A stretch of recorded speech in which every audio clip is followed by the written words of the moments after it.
사도행전 13장 23절에서 41절까지 말씀 한 절씩 교독하시고 마지막 절은 다 같이 읽도록 하겠습니다. 신약성경 사도행전 13장 23절에서 41절까지 말씀입니다. 하나님이 약속하신 대로 이 사람의 후손에서 이스라엘을 위하여 구주를 세우셨으니 곧 예수라. 그가 오시기에 앞서 요한이 먼저 회개의 세례를 이스라엘 모든 백성에게 전파하니라. 요한이 그 달려갈 길을 마칠 때에 말하되 너희가 나를 누구로 생각하느냐? 나는 그리스도가 아니라 내 뒤에 오시는 이가 있으니 나는 그 발에 신발끈을 풀기도 감당하지 못하리라 하였으니 형제들아, 아브라함의 후손과 너희 중 하나님을 경외하는 사람들아, 이 구원의 말씀을 우리에게 보내셨거늘 예루살렘에 사는 자들과 그들 관리들이 예수와 및 안식일마다 외우는 바 선지자들의 말을 알지 못함으로 예수를 정죄하여 선지자들의 말을 응하게 하였도다. 죽일 죄를 하나도 찾지 못하였으나 빌라도에게 죽여달라 하였으니 성경에 그를 가리켜 기록한 말씀을 다 응하게 한 것이라. 후에 나무에서 내려다가 무덤에 두었으나 하나님이 죽은 자 가운데서 그를 살리신지라. 갈릴리로부터 예루살렘에 함께 올라간 사람들에게 여러 날 보이셨으니 그들이 이제 백성 앞에서 그의 증인이라. 우리도 조상들에게 주신 약속을 너희에게 전파하노니 곧 하나님이 예수를 일으키사 우리 자녀들에게 이 약속을 이루게 하셨다 함이라. 시편 둘째 편에 기록한 바와 같이 너는 내 아들이라 오늘 너를 낳았다 하셨고 또 하나님께서 죽은 자 가운데서 그를 일으키사 다시 썩음을 당하지 않게 하실 것을 가르쳐 이르시되 내가 다윗의 거룩하고 미쁜 은사를 너희에게 주리라 하셨으며 또 다른 시편에 일렀으되 주의 거룩한 자로 썩음을 당하지 않게 하시리라 하셨느니라. 다윗은 당시에 하나님의 뜻을 따라 섬기다가 잠들어 그 조상들과 함께 묻혀 썩음을 당하였으되 하나님께서 살리신 이는 썩음을 당하지 아니하였나니 그러므로 형제들아, 너희가 알 것은 이 사람을 힘입어 죄 사함을 너희에게 전하는 이것이며 또 모세의 율법으로 너희가 의롭다 하심을 얻지 못하던 모든 일에도 이 사람을 힘입어 믿는 자마다 의롭다 하심을 얻는 이것이라. 그런즉 너희는 선지자들을 통하여 말씀하신 것이 너희에게 미칠까 삼가라. 함께 읽겠습니다. 일러스되 일러스되 보라 멸시하는 사람들아 너희는 놀라고 멸망하라. 내가 너희 때를 당하여 한 일을 행할 것이니 사람이 너희에게 일러줄지라도 도무지 믿지 못할 일이라 하였느니라 하니라. 아멘. 바나바와 바울 그리고 마가 요한이 선교 여행을 떠나게 되는데 우리가 지도를 한번 볼까요? 여기 안디옥입니다. 로마의 이제 세 번째 도시에 해당하는 이 수리아 지역의 주 도시인 안디옥에서 출발해서 바나바의 고향인 이 구브로 섬에 갔는데 여기서 성공적인 사역을 마무리합니다. 그리고 다시 육지로 가는데 어디로 가냐면 여기입니다. 버가로 갔는데 여기서 아쉽게도 이제 여기서부터 이게 1200m가 넘는 타우루스 산맥이 이렇게 앞에 있었는데 바나바의 사촌이었던 마가 요한은 이 두 사람을 버리고 목사님 저는 못 가겠어요. 고향으로 가야 되겠어요 하고 예루살렘으로 돌아갑니다. 하지만 바울과 바나바는 포기하지 않고 그 거친 산을 넘어 어디로 가냐면 안디옥, 비시디아 안디옥으로 들어가요. 갔고 여기서 유대인의 회당에서 바울은 설교할 수 있는 기회를 얻게 됩니다. 지난주 바울의 설교의 전반부를 살펴보았는데 바울의 설교의 핵심이 무엇이었냐면 이스라엘 사람들, 하나님을 경외하는 사람들에게는 보이지 않는 하나님의 손길이 있다고 바울은 설교합니다. 우리가 주의 손 찬양하지 않았습니까? 주님의 손이 어떻게 우리 가운데 정말 연약하고 상처받은 우리의 마음과 인생을 돌보는데 그런 손길이 있습니다. 이렇게 설교합니다. 이스라엘의 긴 역사를 한번 돌아보십시오. 아브라함을 선택하신 분도 하나님이고 이 400년 노예살이 하다가 출애굽시킨 분도 하나님이시고 40년 광야 가운데 먹이시고 인도하시는 분도 하나님이시고 왕을 세우시는 분도 하나님 아닙니까? 우리에게는 보이지 않지만 분명한 하나님의 손이 있습니다. 이렇게 설교합니다. 하지만 정작 그 설교를 듣고 있는 사람들은 답답합니다. 주님의 손이 우리 가운데 있는데 왜 우리는 이렇게 살아가야 하나요? 다윗 왕가는 다 끊어졌고 솔로몬의 성전은 무너졌고 나라는 망했습니다. 우리는 그 약속의 땅을 버리고 이방 땅에서 하루하루 살아가고 있는데 보이지 않는 하나님의 손이 진짜 사라진 것은 아닌가요? 하고 이 설교를 듣고 있는 사람들은 마음에서 이렇게 막 의문이 꿈틀꿈틀하고 있지요. 바울은 오늘 설교를 마무리하면서 이들의 궁금증에 답하고 있는데 그 대답이 무엇인지 함께 묵상하며 교훈을 얻으려고 합니다. 23절은 이렇게 시작합니다. 하나님이 약속하신 대로 이스라엘을 위하여 구주를 세우셨으니 드디어 주님의 손이 일을 시작하고 계신다는 말입니다. 언제 일을 시작하고 있습니까?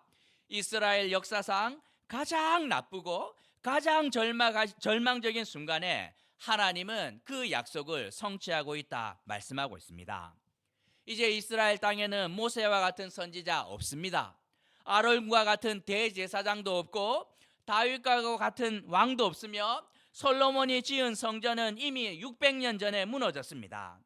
예전에는 나라가 망해도 다니엘과 세 친구 같은 사람들, 에스더가와 모르드게와 같은 믿음의 사람들이 있었는데 이제는 아무도 없습니다. 선지자도 제사장도 왕도 믿음의 사람도 찾아볼 수 없는, 누가 봐도 절망 중에 절망이고 소망이 없는 시대인데 바로 그때 하나님께서 이스라엘을 위하여서 하나님의 완전한 구원 개혁이 시작되고 있다고 바울은 선포하고 있습니다.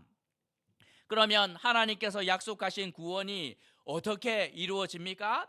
23절에서 예수를 통하여 이루어진다고 말씀하고 있습니다. 성경에는 어린아이가 민족을 구하는 일이 흔치 않지만 그래도 꽤 있었습니다.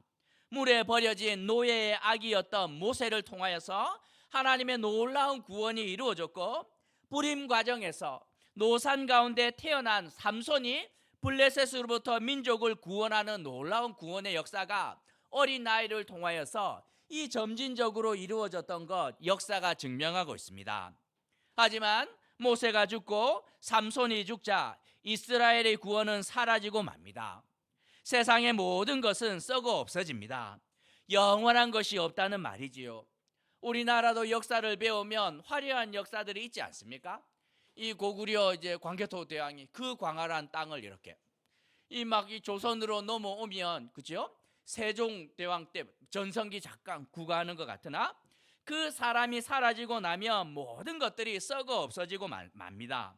세상에 있는 많은 것들, 이스라엘 역사상 가장 위대한 왕이었던 다윗 왕도 결국 죽었고 썩어 없어지게 됩니다. 그러나 예수님을 통하여서 하나님께서 하시는 구원은 썩지도 않고 망하지도 않는다고 말씀하고 있습니다. 34절에서 썩음을 당하지 않게 하실 것을 이르시되 35절에서 썩음을 당하지 않게 하시리라 37절에서 썩음을 당하지 아니하였나니 말씀합니다. 예수님을 통하여 우리에게 허락되는 하나님의 약속과 구원은 절대로 세상 것과는 비교할 수 없는 것처럼 영원하고 완전한 것이라고 성경은 말씀하고 있습니다. 그러면 모세나 삼손과 다윗을 통한 구원과 예수님을 통한 구원이 도대체 뭐가 다르다는 말입니까? 모세나 삼손, 다윗을 통한 구원은 사실 힘을 통하여 허락됩니다. 홍해를 막 가르고 이스라엘을 막 박살내고, 삼손이 나귀 턱뼈를 들고 막 1000명을 죽이고, 줄로 묶었는데 막 문짝을 뽑아서 막 달려가고, 다윗이 골리앗을 때려잡고 하면서 힘을 통하여 세상을 제압했는지 모르겠지만 예수님의 구원은 그런 방식으로 오지 않습니다. 힘이 있으나 그분은 그 힘을 쓰지 않고 사랑으로, 사랑의 정점과도 같은 자기 전부를 내어주며 죽음의 자리로 내어가는 방법을 통하여 영원하고 완전한 구원을 세상에 허락하신다고 말씀하고 있습니다. 28절에서 빌라도에게 죽여달라 하였고 30절과 34절을 보면 죽은 자 가운데서 그를 살리셨다 말씀하고 있는데, 예수님이 이 사랑의 정점과도 같은 자기의 전부를 죽음에 내어주는 그 방식으로 세상에는 하나님의 약속과 구원이 성취된다고 말씀하고 있습니다. 그 결과 38절과 39절을 보면 십자가에 죽으신 예수를 힘입어 우리는 죄를 이기고 그 예수를 힘입어 하나님 앞에서 의롭게 되는 은혜를 누릴 수 있다고 바울은 설교하고 있습니다. 우리가 교회를 다니며 귀에 못이 박히도록 듣는 말이 예수 믿으라는 말 아닙니까? 그런데 뒤집어서 생각을 해보면 이게 예수를 믿는 것과 내 죄가 사해지는 것이 무슨 상관관계가 있는지, 내가 예수 믿는 것과 내가 구원을 받는 것, 예수 믿는 것과 내 인생의 문제가 해결되는 것이 도대체 무슨 상관관계가 있는 것인지 이해가 되지 않습니다. 2000년 전에 나도 모르는데 뭐 하나님의 아들이 왔다가 갔다가 이야기를 하는데 그것을 믿는 것과 내가 일상을 살아가며 내 인생의 문제가 해결되는 것이 연결이 됩니까? 연결이 저는 안 되는 것 같아요. 직장 생활 하시는 분도 있지만 이 자영업이나 사업하시는 분들 제일 무서운 것 중에 하나가 세금이지요. 박 권사님 아닙니까? 그렇죠? 세금. 우리 김현정 집사님 세금 뭐 제일 무서운 거 아닙니까? 세금이 얼마나 무서운지 몰라요. 이게 잘 관리하지 않으면 이게 번 거보다 더 많이 나갈 수 있는데, 그런데 어느 날 국세청에서 이제 모든 세금 내야 되는 사람들을 모아놓고 말합니다. 올해는 세금 모두 면제입니다. 10원도 안 내도 됩니다. 물어보겠지요. 왜요? 코로나 후유증과 러시아 우크라이나 전쟁으로 국민들이 어렵기 때문에 힘들지만 국가가 대승적인 차원에서 결정했습니다 하면 힘들지만 이게 뭐 납득이 됩니다. 국세청에서 올해는 세금 30% 감면해 줍니다. 왜요? 수입이 있는 곳에 세금이 있는데 전년 대비 매출이 크게 감소했기 때문에 올해는 감면합니다. 이러면 납득이 되지요. 그런데 국세청에서 말합니다. 올해 모든 세금 프리 면제입니다. 왜요? 한 여인이 옷을 벗고 말을 타고 마을을 한 바퀴 돌았기 때문입니다. 이런 미친년이 그것과 세금이 감면되는 것과 이게 상관관계가 있습니까? 없어요, 없어요. 이게 무슨 관계가 있어 이게? 그런데 뚜껑을 열어봤는데 영원 진짜 찍힙니다, 찍혀. 이게 어떻게 연결이 됩니까? 논리적인 연관관계가 하나도 없지요. 하지만 제가 지난번 설교할 때 예화로 들려주지 않았습니까? 영국에서 한 지역에 영주가 있었는데 이 영주가 아주 나쁜 사람이라서 고리대로 백성 모두가 힘들어하고 있었는데 영주 부인이 남편에게 가서 말합니다. 세금을 감면해 주세요. 안 된다. 어떻게 하면 감면해 주시겠습니까? 그렇게 원하면 네가 평생으로 귀족으로 살았는데 옷을 벗고 농민들의 속으로 들어가 말을 타고 동네 한 바퀴 돌면 내가 생각해 보지. 실제로 그 일을 행하였고 그게 실제로 연결이 안 되는 것처럼 보이지만 그게 연결이 되는 것이지요. 성경에도 앞뒤 안 맞는 사건이 있는데 그 중에 하나가 불뱀 사건입니다. 광야에서 하나님께서 40년 동안 만나와 메추라기로 백성들을 돌보셨는데 불평불만을 하니 이 하나님께서 불뱀을 보내셨고 그 불뱀이 물자 백성들이 그렇게 고통 가운데 힘들어합니다. 그러자 주님께서 어떤 방법을 주시냐면 노수로 만든 뱀을 장대에 달고 그것을 보면 나을 것이다 이렇게 말합니다. 장대에 달린 구리뱀을 보는 것과 병이 낫는 것과 무슨 인과관계가 있습니까? 태양의 감마선이 이 구리에 반사되어서 눈에 들어왔는데 이게 눈을 통하여서 뭔가가 어림없는 소리 아닙니까? 아무런 인과관계가 없어요.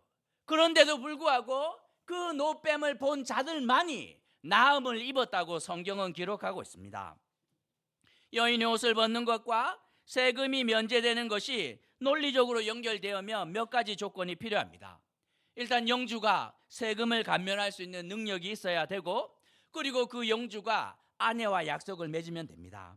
당신이 그렇게 백성들을 사랑한다면 평생 귀족으로 살아온 삶을 버리고 가난한 농민 가운데로 모든 것을 버리고 내려가면 내가 그 약속을 지키겠소 하고 이 약속이 맺어지면 이게 상관관계가 생기는 것이죠.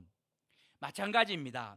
하나님이 세상을 창조하신 분이 맞고 세상의 모든 것의 주인이 된다면 그분은 시간 너머에 계시고 전지전능하신 생명의 주관자가 맞다면, 그래서 그분이 모세와 약속을 합니다. 뿔뱀을 보내는 것도 내가 보내고 고치는 것도 내 방법으로 고칠 것이다. 가서 말하라. 믿음으로 노뱀을 보는 자는 나음을 입으리라 하고 이렇게 말하면 노뱀을 보는 것과 병이 낫는 것은 연결될 수 있습니다. 하나님께서는 아무리 보아도 소망이 없는 세상을 이 고민하는데 그냥 두지 않습니다.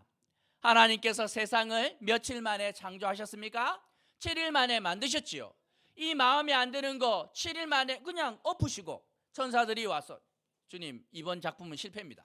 갈아엎고 7일 만에 다시 아담 시즌2 하면 안 됩니까? 마음먹으면 할 수 있어요. 그런데 우리는 그런 존재가 아니라는 것이죠. 제가 처음으로 이렇게 병원 출산 신방을 갔는데 마음이 아픈 가정이었습니다. 아이가 태어났는데 이제 심장이 덜 자랐고 합지증이라서 손가락이 이렇게 3개 이렇게 2개씩 붙어서 이게 마음이 아프죠. 그래서 제가 그 집사님 위로하면서 집사님 이번 아이는 실패 같습니다. 얘는 갖다 버리고 하나 더 가지시죠. 아직 젊으니까. 이렇게 말하면 어떻게 됩니까? 저는 이게 그냥 인간이 아닌 거죠. 사람은 그런 존재가 아닌 것이죠. 하나님 보시기에 인간이 타락하였고 하나님을 배반하고 그 죄 가운데 살아가지만 우리는 하나님 앞에서 그냥 버려지는 존재가 아니라는 것입니다. 망가질 대로 망가져 있는데 성부 하나님과 성자 예수님과 성령 하나님이 머리를 맞대고 어떻게 하든지 이 사랑스러운 세상과 저 인생들을 구원해야 될 텐데 어떻게 하면 구원할 수 있을까 고민하고 또 고민합니다. 날이 갈수록 어두워지고 타락 가운데 있는 세상을 어떻게 하면 좋을까요? 저들을 구원할 수 있는 방법이 무엇일까요? 그러자 성부 하나님께서 말씀합니다. 세상을 구원할 수 있는 유일한 방법이 하나 있으니 성자 예수께서 하늘 보좌를 버리시고 가장 낮은 세상에 내려가 완전한 인간으로 살다가 가장 초라한 모습으로 죽으면 그것으로 세상을 구원할 수 있습니다. 우리는 이해 안 되지만 그분들께서 정하신 방법이 그거밖에 없는 것이지요. 그러자 성자 예수께서 인간을 향한 불타는 사랑으로 기꺼이 모든 것을 버리고 세상으로 내려오셨고 하나님의 약속을 따라 죽음을 당하십니다. 바울 설교의 핵심이 무엇입니까? 예수를 믿는 것이 유일한 구원의 길이고 오직 예수님을 통해 우리가 그렇게도 기다리던 하나님의 약속이 완전하게 성취되었다고 말하고 있습니다. 설교를 듣고 있는 사람들은 유대인들입니다. 바울과 똑같은 사람들인 것이죠. 그들이 어떻게 살아왔는지 바울은 분명하게 압니다. 여러분들이요, 나도 당신들처럼 율법을 지키며 내 힘으로 살아보려고 그렇게 애를 썼는데 그렇게 살았는데 안 됩니다. 하지만 제가 그 교회를 그렇게 핍박하다가 다메섹 가다가 그 강력한 빛 가운데 예수님을 만났는데 만나는 순간 알았습니다. 이분이면 충분하겠구나. 이분이면 세상 모든 인류를 구원하고도 남음이 있겠구나. 하나님께서 왜 예수님을 믿는 믿음으로만 구원을 허락하였는지 저는 충분히 이해가 됩니다 하고 고백하고 있습니다. 예수님은 그냥 나사렛 목수 요셉의 아들이 아니라 하나님의 아들이었고 하나님의 약속을 이루기 위해 세상에 오셨습니다. 논리적으로 여러분들이 이해할 수 없겠지만 이것이 사실이고 진리입니다. 예수를 믿는 믿음 안에 모든 능력이 있습니다 말하고 있습니다. 그리고 40절과 41절에서 설교를 마무리하고 있습니다. 그러니 여러분들이요, 선지자들이 그렇게 경고했던 일이 여러분 가운데 일어나지 않도록 조심해야 됩니다. 전해 주어도 믿지 않는다면 멸망으로 갈 따름입니다 하고 그들에게 도전하고 있습니다. 오늘 말씀을 통해 2가지만 생각해 보려고 하는데, 먼저는 가장 절망적인 순간에서도 성취되는 하나님의 약속입니다. 세상에서는 가장 절망적인 순간에 약속을 지키는 거 불가능합니다. 가끔 미디어를 통해 보는데 가장 사랑하는 관계에서도 약속을 지킬 수 없을 때가 있습니다. 너무 찢어지게 가난해서 사랑하는 자녀에게 치킨 한 번 사주지 못했다는 이야기를 들을 때 가슴이 막 미어집니다. 부모로 얼마나 그 약속을 지키고 싶었겠습니까? 하지만 깊은 절망 가운데 있을 때 우리는 약속을 지킬 수 없는 순간이 옵니다. 하지만 하나님의 약속은 절대로 땅에 떨어지는 법이 없다고 말씀하고 있습니다. 하나님의 마음에 합한 사람 모세와 다윗이 없어도 만민이 기도하는 솔로몬의 성전이 무너지고 나라가 망한 순간조차도 하나님의 약속은 성취됩니다. 그래서 우리가 그 어떤 절망적인 상황 가운데 있다 할지라도 절대로 낙심하면 안 된다고 바울은 설교하고 있습니다. 당신들이 약속의 땅을 떠나서 나그네로 여기 이제 막 와서 살고 있지만 하나님의 약속은 반드시 이루어집니다. 그러니 절대로 낙심하면 안 됩니다 하고 권면하고 있습니다.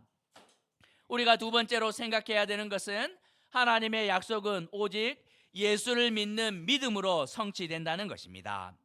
그래서 신앙생활의 시작은 믿음이고 끝도 믿음입니다. 다른 것이 들어오면 안 되는 것이지요. 세상에서 하는 인간의 수고가 얼마나 대단한지 신문을 봤는데 2029년이 되면 이제 인공지능이 우리보다 더 똑똑해지는 시대가 온다고. 바벨탑을 쌓는 것처럼 인간의 수고가 얼마나 대단한지 기술 발전이 눈부시는 것을 넘어서 막 하늘을 찌릅니다. 하지만 인간이 아무리 높은 탑을 쌓는다 해도 하나님 앞에서는 다 의미 없이 썩어지는 것들이라는 것입니다. 하나님 앞에서 유일하게 의미 있는 것이 무엇입니까? 독생자 예수를 세상에 보내신 것. 그 예수를 너희가 믿느냐 믿지 않느냐, 이것이 유일한 구원의 통로가 된다고 말씀하고 있습니다. 전주에 가면 은미 집사님 엠마오 사랑병원 알고 계신가 혹시? 있는데 그 원래 이름이 이제 바뀐 이름이고 원래 이름은 예수병원이었습니다. 예수병원. 누가 지었겠습니까? 선교사님이 누구냐면 로이드 보그스 선교사님인데 한국말이 아주 서툰 선교사님이었는데도 환자를 지극정성으로 돌봐주었다 말합니다. 이 선교사님의 별명이 무엇이었냐면 이 선교사님의 별명은 요한복음 3장 16절입니다. 왜냐하면 이분이 한국 사람들을 만날 때마다 한국말이 그렇게 서툰데 완벽하게 외우고 있는 한국말이 요한복음 3장 16절. 하나님이 세상을 이처럼 사랑하사 독생자를 주셨으니 이는 저를 믿는 자마다 멸망치 않고 영생을 얻게 하려 함이라. 이 구절만은 만나는 사람마다 외웠다고 말합니다. 왜? 그것이 전부이기 때문인 것이죠. 내가 성경에 많은 말씀들이 있지만 한 구절 완전히 이렇게 이들을 살릴 수 있는 구절이 있다면 이것이 전부다 하고 요한복음 3장 16절만을 달달달달 외웠고 병원도 예수병원, 예수 그분이 소망입니다. 외국 의사가 언어도 문화도 낯선 땅으로 온 이유가 무엇입니까? 예수를 믿는 믿음 안에 어떤 능력이 나타나는지 이분은 알았기 때문입니다. 자기가 의술로 사람을 살리는 것, 그것과 비교할 수 없는 능력이 예수를 믿을 때 신비로운 그 믿음의 능력이 나타나는데 이것은 세상이 감당치 못하는 것임을 알았기에 자기의 인생을 들여서 타국 땅으로 왔고 평생을 그렇게 살아갑니다. 예수를 믿는다는 고백은 하늘 문을 열 뿐만 아니라 하나님의 보좌를 움직여서 영원하고 완전한 하나님의 약속을 이루는 유일한 방법이 된다고 이 바울은 설교하고 있습니다. 논리적으로 예수를 믿는 믿음과 내 삶이 어떻게 연결되나 싶지만 너무나 놀랍게도 오직 믿음으로만 우리 인생이 하나님과 연결됩니다. 세상에서 귀한 것 얻으려면 노력을 많이 해야 돼요. 어느 장학재단에서 5년 동안 막 5억 주는 장학금 있는데 그거 받으려면 어떻게 됩니까? 이 조건이 얼마나 까다로운지 보면 막 성적이 얼마나 돼야 되고 영어 점수가 있어야 되며 뭐 봉사 점수 기준이 얼마나 높은지 모릅니다.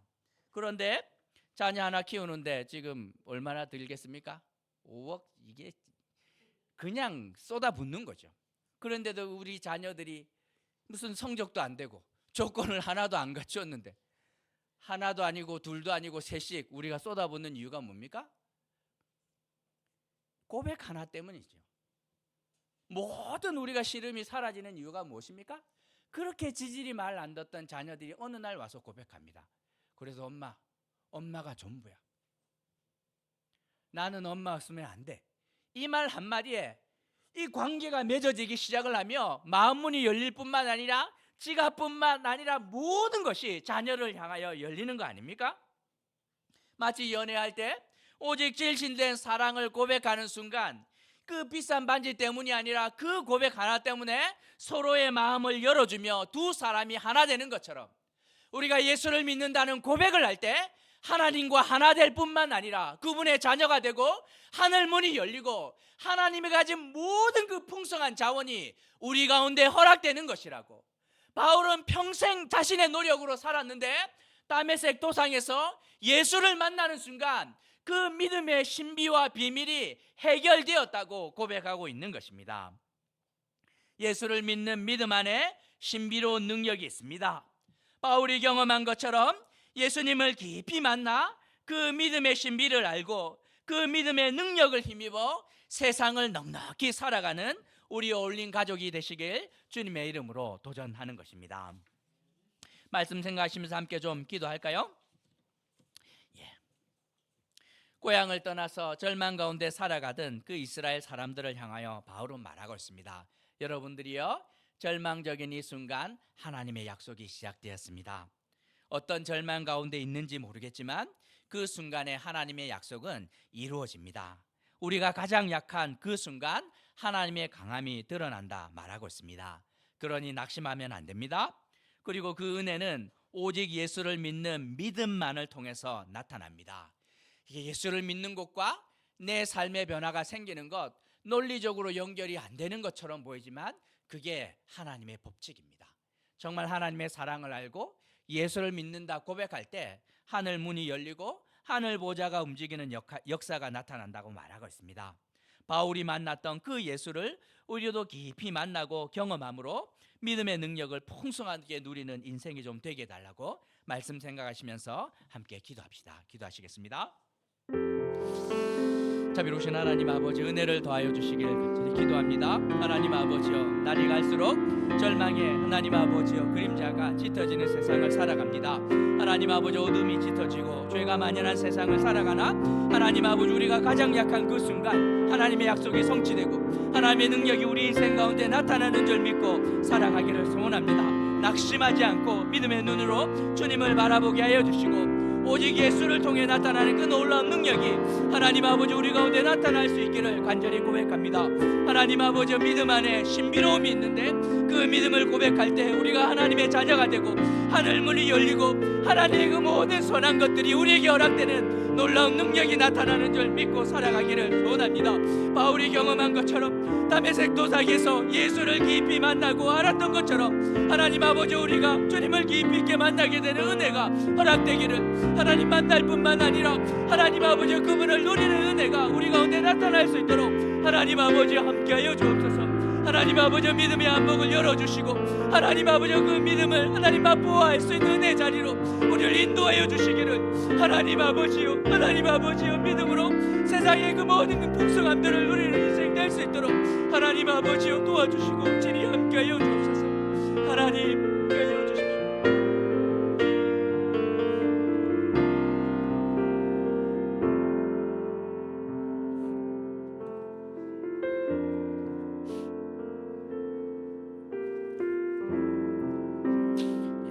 하던 것처럼 우리 주보 이면에 있는 공동 기도문 보면서 함께 기도했으면 좋겠습니다.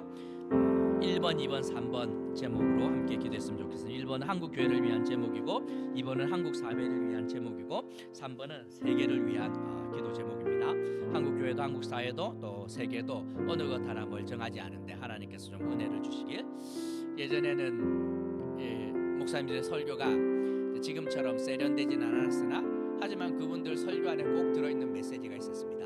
예수의 이름이 설교 안에 거칠지만 들어있었는데 지금은 교회 안에서도 정말 예수의 이름과 믿음이라는 것이 점점 사라지는 것 보는데 하나님께서 한국교회 안에 그 예수를 믿는 믿음으로 통하여 나타나는 은혜가 온전히 나타날 수 있기를 위해서 좀 기도해 주십시오. 한국 사회 안에 정치적인 혼란이 여전하고 또 의료 분쟁이 이 문제가 좀 해결돼야 되는데 하나님께서 좀 함께 해주시길 1번, 2번, 3번 기도 제목 보면서 함께 기도하도록 하겠습니다. 기도합시다.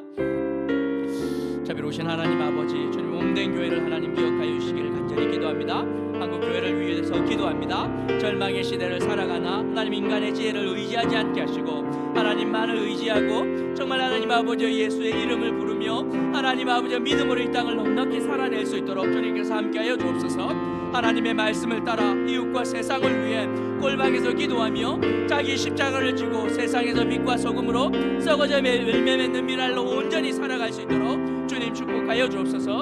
하나님 아버지 한국 사회를 위해서 기도합니다. 정치, 사회, 경제적인 어려움 가운데 하나님 아버지 땅의 소자들을 하나님 기억하여 주시고 하나님 아버지 정치적인 혼란 가운데 안정을 허락하시며 하나님 아버지 정말 국민을 위하는 국회가 정부 될 수 있도록 우리 주님께서 간섭하여 주시기를 간절히 기도합니다. 우리 현장에 어려움이 많습니다. 하나님 아버지 서로의 목소리에 귀담아 듣게 하시고 지금까지 지켜왔던 그 귀한 의료 정책들이 하나님 더 나은 방향으로 진일보할 수 있도록 우리 주님께서 좀 간섭하여 주시기를 소원합니다. 하나님 아버지 세계를 위해서 기도합니다. 전쟁과 질병, 기후위기의 어려운 가운데 세상의 창조자 되시고 역사의 주인 되시는 하나님께서 이 땅을 기억하시고 고쳐주시는 은혜가 나타날 수 있도록 특별히 하나님 아버지 전쟁이 속히 종식되게 하시고 날이 갈수록 심해지는 이 하나님 지구의 문제 가운데 같은 마음을 주시고 함께 수고할 수 있는 은혜가 하나님 아버지 허락될 수 있도록 주님께서 제발 좀 간섭하여 주옵소서. 주님 도와주시고 하나님 아버지 역사에 주옵소서.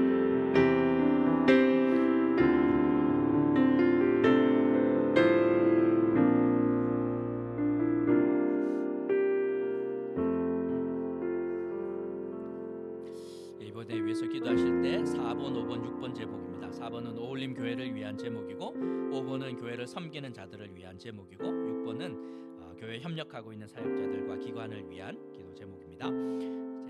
교회는 은혜의 유일한 통로가 됩니다. 정말 만민이 기도할 수 있는 하나님의 집이 되고 부르질 때 응답하시는 하나님의 집이 되는데 하나님 교회가 교회다워질 수 있도록 특별히 어울림 교회가 쓸모있고 하나님 앞에 쓰임받는 교회 될 수 있도록 세상에서 그 역할들을 온전히 감당해낼 수 있도록 위해서 기도해 주십시오.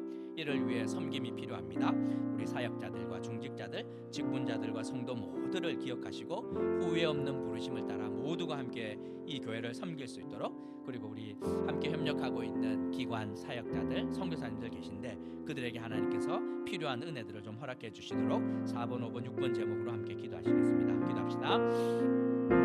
자비로우신 하나님 아버지 은혜를 더하여 주옵소서. 하나님 아버지 우리 어울림교회를 위해서 기도합니다.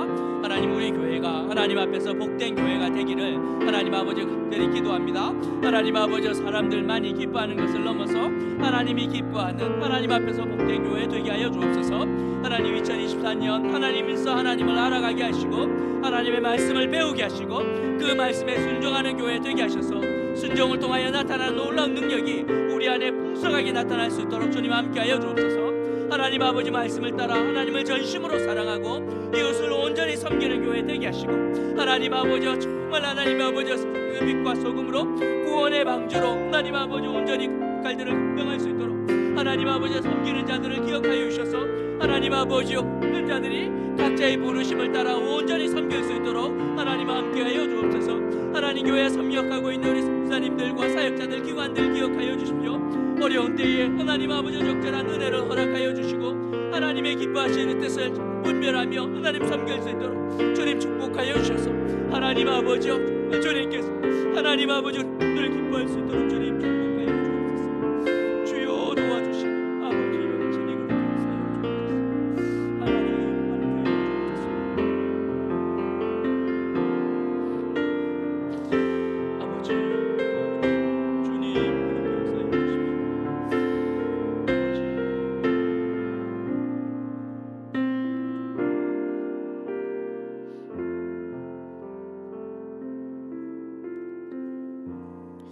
마지막으로 한 번만 더 위해서 기도할 텐데 7번, 8번, 9번 제목은 우리 서로를 위한 제목입니다. 눈을 뜨고 앞뒤 좌우로 한번 인사해 주십시오. 용성 형제님 그 뒤에 악령 쓰신 분이 장로님이십니다. 우리 장로님 앞에 새로 오신 세 가족 저기 네. 우리 본당에서 이렇게 예배하고 있고 1층에서 또 예배하는 분들 계십니다. 함께 좀 위해서 서로를 위해서 기도해 주십시오. 7번은 믿음의 가정을 위한 제목입니다. 하나님께서 선물로 주신 가정을 잘 만들 수 있도록 위해서 기도해 주십시오. 혼인의 문이 열려야 되고 태의 문이 열려야 되는 분들, 또 하나님께서 새로운 기회를 주셔야 되는 분들도 계신데 아픔과 어려움이 있으나 그 부족한 부분을 하나님께서 채워주셔서 하나님의 선물인 그 믿음의 가정을 잘 세우고 지켜나갈 수 있도록 위해서 기도해 주십시오. 8번은 믿음의 자녀들을 위한 제목입니다. 평생 해야 되는 우리 기도 아니겠습니까? 하나님께서 우리 자녀들을 정말 바울이 예수님을 만난 것처럼 예수 안에 있는 그 신비로운 믿음의 영광과 능력을 알았던 것처럼 이게 눈이 좀 띄어져야 되는데 이게 참 쉽지가 않아요. 우리 마음대로 되는 것도 아니고 기도해야 되죠. 눈물로 하나님께서 믿음의 안목들을 우리 자녀들에게 이제 열어주시도록 위해서 기도해 주십시오. 특별히 교육부서들, 특별히 청년부 위해서 좀 기도해 주시고, 그리고 9번 우리 위해서 기도하실 때 구체적인 제목으로 좀 기도해야 되는데 좀 은혜가 필요한 분들 많습니다. 우리 혜린이가 금요일 날 퇴원해서 이제 대전으로 갔는데 좀 새로운 환경에서 좀 잘 회복할 수 있도록 위해서 기도해 주시고, 수민 자매가 출산해서 이제 신방 다녀왔는데 28에 둘째를 낳았는데 얼굴이 그냥 아가씨 같습니다. 애기도 아줌마 같지 않고 좀 건강하게 자랄 수 있도록. 그다음에 우리 그 미지 자매님 오늘 결혼식 있습니다. 3시 30분인데 그 가정 건강하게 세워질 수 있도록 위해서 기도해 주시고, 윤석 집사님도 어깨 회복, 그리고 신동희 집사님 부친 우리 영미 집사님, 그리고 군대 가야 되는 우리 강은이 허리가 여전히 아프고, 이제 유명한 집사님 발가락도 통증이 심해서 이렇게 들고 있어야 된다고, 그래서 교회 가는 게 힘들어요 이렇게 왔는데 참 구체적인 도움이 필요합니다. 생각나는 대로 기도해 주십시오. 대문이 열려야 되는, 또 많은 분들도 직장에 인도 너무 많은 것들이 있는데 하나님께서 함께해 주시도록 7번, 8번, 9번 제목 보면서 간절히 마지막으로 기도하도록 하겠습니다. 기도합시다. 자비로우신 하나님 아버지, 의인의 강구는 역사하는 힘이 크다 주님 말씀하였는데 하나님 그 약속을 붙들고 주님 앞에 나아갑니다. 하나님 아버지요, 하나님 믿음의 가정을 위해서 기도합니다. 하나님께서 선물로 주신 가정을 잘 섬길 수 있도록 하나님 함께하여 주십시오. 부부 관계 가운데 하나님 아버지요, 정말 자녀와의 관계 가운데, 부모와의 관계 가운데 우리 주님께서 간섭해 주시기를 간절히 소원합니다.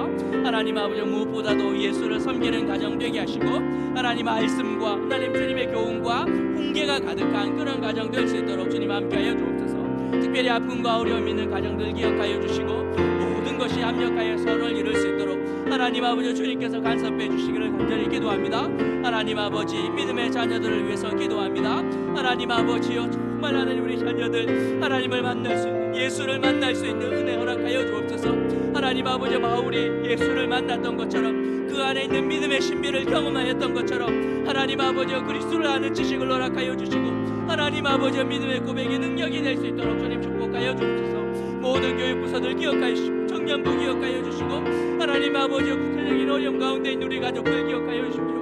하나님 우리 교회 안의 어르신들 하나님 건강 지켜주시고 하나님 노년에 그들의 인생을 인도하여 주시고 특별히 환우들 기억하여 주십시오. 예린이와 하나님 아버지 우리 자매 출산하였고 하나님 아버지 우리 집사님 하나님 아버지 부친과 하나님 아버지 목사님과 가문이 하나님 은명한 선이 기억하여 주시고 하나님 아버지 또 미시자매 기억하여 주셔서 하나님 아버지 정말 필요를 따라 하나님 아버지 주신 하나님의 은혜가 온전히 나타날 수 있도록 주님 함께하여 주시고 하나님 아버지여 모든 세대가 믿음 안에 살아가는 은혜 하나님 우리 가운데 허락하여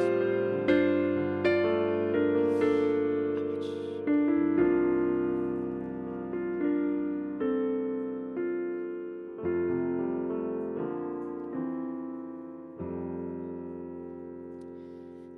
이 모든 거 예수님의 이름으로 기도합니다. 아멘. 찬송가 86장 부르시면서 준비하신 헌금 드리도록 하겠습니다.